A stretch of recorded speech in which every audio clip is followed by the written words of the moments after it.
Well, a night of violence in Hampton. It all began with a woman stabbed, shot, and burned, and ended with a police shootout. Police rushed to the home on Ravenscroft Lane in the Azalea Gardens neighborhood off Pembroke Avenue this morning. They got a call of a domestic disturbance.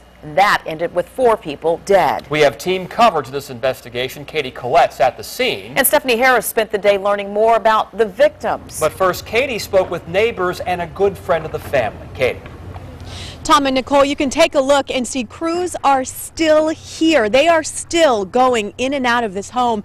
This all began around 4:30 this morning, so they have been here for hours looking for answers and evidence. Neighbors say they knew the couple who owned the home recently had some marital problems, but they say they never imagined it would end like this.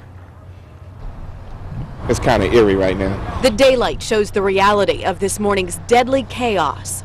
I heard screaming, yelling, and so once I got up and I went to my closet window, that's when I could see the lights flashing, and I opened the blinds and it looked like a tactical situation. Calvin Silver, exactly right. When police got to this home, they say they found a woman lying in the street, shot, stabbed, and burned. She told them her family was still in the home that was now on fire. This exclusive video from a neighbor shows the flames at their peak. On the roof ledge of the burning home, a man with a gun. As I was opening the door, I heard a pop or a bang, which sounded like a gunshot.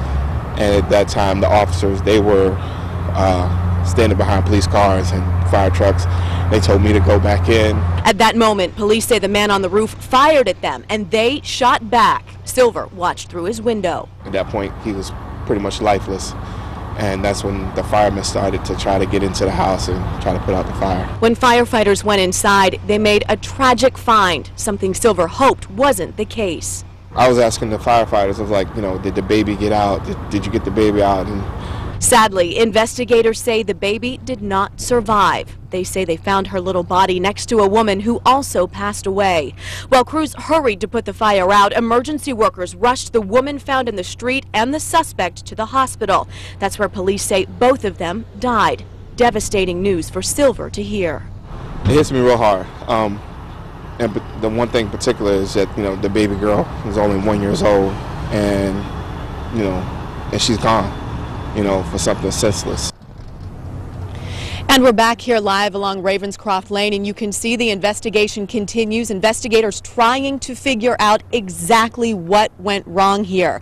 Now, 3:05 this morning, that's when the man who lives next door to this now burned out home says the fighting began. We'll let you know what he heard that made him look at his alarm clock at exactly that moment. Coming up, new at 6. Live in Hampton, Katie Collette, 10 on your side.